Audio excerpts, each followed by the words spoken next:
Hello Bundura, how are you? I hope you are all fit and fine and you are practicing and learning new thing every single day. আজকে আমরা physics 1 বইয়ের খুবই ছোট্ট এবং important question নিয়ে আলোচনা করব। সেটা হলো নিউটনের দ্বিতীয় সূত্র থেকে প্রথম সূত্রের প্রতিপদক। তো ঠিক আছে বন্ধুরা, চলো দেরি না করে শুরু করা যাক আমাদের এই সুন্দর এই ভিডিওটি। এই কোশ্চেনের সমাধান আমাদের এই কোশ্চেনের ভিতরেই কিন্তু রয়েছে। সেটা কিরকম?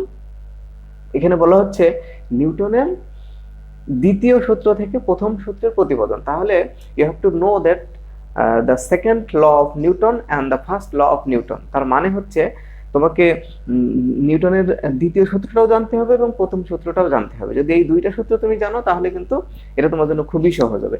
তো একটু দেখে নিই নিউটনের দ্বিতীয় সূত্রে আমাদের কি বলা হচ্ছে। দ্বিতীয় সূত্রে বলা হচ্ছে যে কোনো বস্তুর ভরবেগের পরিবর্তনের হার এর উপর প্রযুক্ত বলের সমানুপাতিক।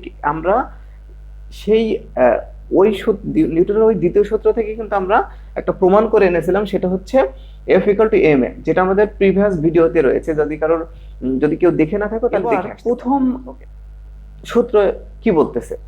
নিউটনের প্রথম সূত্রে বলছে বাহ্যিক বল প্রয়োগে বাধ্য না করা হলে স্থির বস্তু চিরকাল স্থির এবং গতিশীল বস্তু কি চিরকাল গতিশীল থাকবে। তবে তুমি জাস্ট ইমাজিন করো যে আমি এইভাবে দাঁড়িয়ে আছি, আমার যদি কোনো বল যদি প্রয়োগ না করা হয় আমার উপরে, যেমন আমার যদি ক্ষুধা না লাগে কোনোদিন, আমি যদি এইভাবে দাঁড়িয়ে থাকতে থাকতে আমার যদি কোমর ব্যথা না হয়ে যায় বা আমার পা ব্যথা না হয়ে যায়, এরকম যদি কোনো বাধা বা অবস্ট্রাকশন যদি না থাকে তাহলে আমি চিরকাল এইভাবে থাকবো। এটা খুব মজার একটা বিষয় আর কি। এটা হচ্ছে প্রথম সূত্র। তো সেই ক্ষেত্রে এখান থেকে দুইটা জিনিস তোমাকে মনে রাখতে হবে। একটা হলো প্রথম সূত্র থেকে মনে রাখতে হবে যে বাহ্যিক যেহেতু কোনো বল প্রয়োগ করা হচ্ছে না, সেক্ষেত্রে এফ এর মান হবে 0, অর্থাৎ বাহ্যিক কোনো বল প্রয়োগ করা হবে না।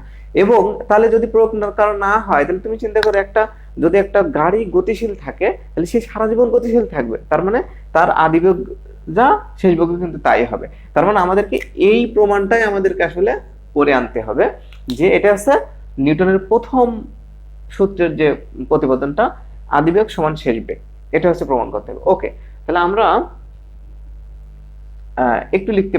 তাহলে আমরা এখন লিখতে পারি যে এটা কিন্তু আমরা আগে থেকেই জানি যে নিউটনের দ্বিতীয় সূত্র অনুসারে F = ma। এখন আমরা প্রথম সূত্রটা আসলে কি বলছে সেটা একটু দেখে নিই। তোমরা ভালো হবে যদি তোমরা প্রথম সূত্রটা ডিটেইলসে লেখো।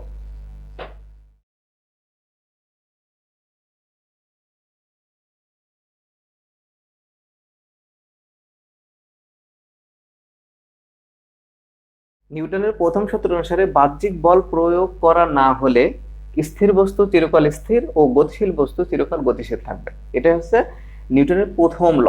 ওকে, সেক্ষেত্রে আমরা লিখতে পারি অতএব বাহ্যিক বল